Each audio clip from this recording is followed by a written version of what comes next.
राधे राधे। स्वागत है आप सभी का आपके अपने YouTube चैनल उपासना की उपासना में।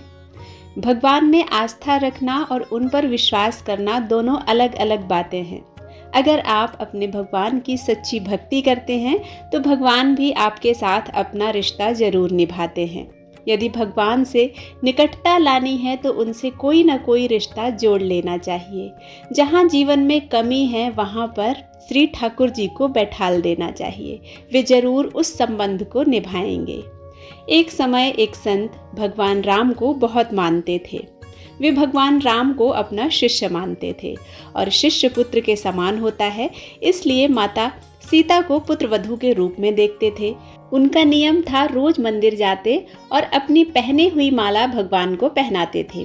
उनकी यह बात मंदिर के लोगों को अच्छी नहीं लगती थी। उन्होंने पुजारी से कहा, ये बाबा रोज मंदिर आते हैं और भगवान को अपनी उतारी हुई माला पहनाते हैं। उन्होंने पुजारी जी से कहा कि वे बाबा से इस बात का विरोध करें। अगले दिन बाबा मंदिर आए और पुजारी जी को माला उतार कर दी। तब पुजारी जी ने माला भगवान को पहनाने से इनकार कर दिया। साथ ही कहा कि यदि आपको माला पहनानी है तो बाजार से नई माला लाकर दीजिए। ये पहनी हुई माला ठाकुर जी को नहीं पहनाएंगे। इस पर संत जी मन से बड़े उदास हुए और बाजार जाकर नई माला लेकर आए।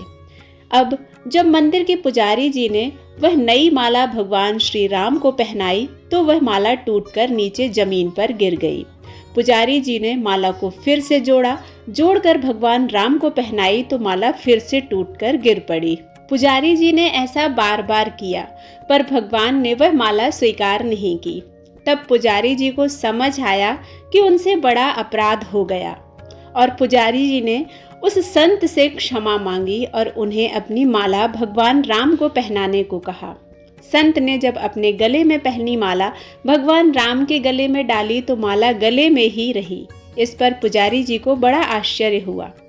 ठीक उसी तरह एक दिन संत ने बाहर से आवाज लगाई, पुजारी जी हम आ गए हैं।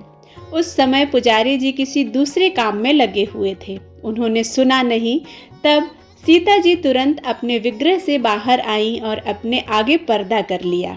जब संत मंदिर में आए तो यह देखकर पुजारी जी को बड़ा आश्चर्य हुआ कि सीता जी के विग्रह का पर्दा तो लगा है।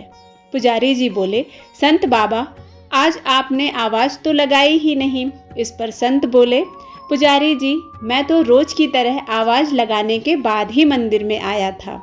यह सुनकर पुजारी जी और बाबा समझ गए कि सीता ने स्वयं अपने विग्रह के आगे पर्दा किया था। जैसा कि संत सीता को बहू मानते थे, इसलिए जब भी मंदिर जाते पुजारी जी सीता जी के विग्रह के आगे पर्दा कर देते थे। भाव ये होता है कि बहू ससुर के सामने सीधे कैसे आए और बाबा केवल श्री राम जी के दर्शन करते थे। संत समझ गए कि प्रभु उसकी भावना को समझते हैं। इस पर संत मन ही मन बहुत खुश हुआ और अपने मन में भगवान श्री राम से कहा, प्रभु आपका बहुत बहुत धन्यवाद जो आपने मेरी लाज रखी। मैं आज से मंदिर में प्रवेश नहीं करूंगा।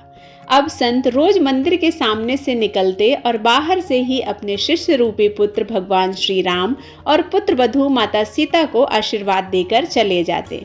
यदि हमें भगवान के निकट जाना है तो उनसे कोई रिश्ता जोड़ लेना चाहिए, तो वे भी संबंध निभाने जरूर आते हैं। सच्चे भक्त को कभी निराश नहीं करते हैं, क्योंकि भगवान तो बस आपके भाव के भूखे होते हैं। उनको इस संसार की किसी भी वस्तु से कोई मोह नहीं होता है। अगर आप सभी को यह कहानी अच्छी लगी हो तो आप इसे लाइक करें, शेयर करें और सब्सक्राइब करना बिल्कुल ना भूलें। मिलते हैं इसी तरह की एक नई कहानी के साथ, तब तक के लिए राधे राधे।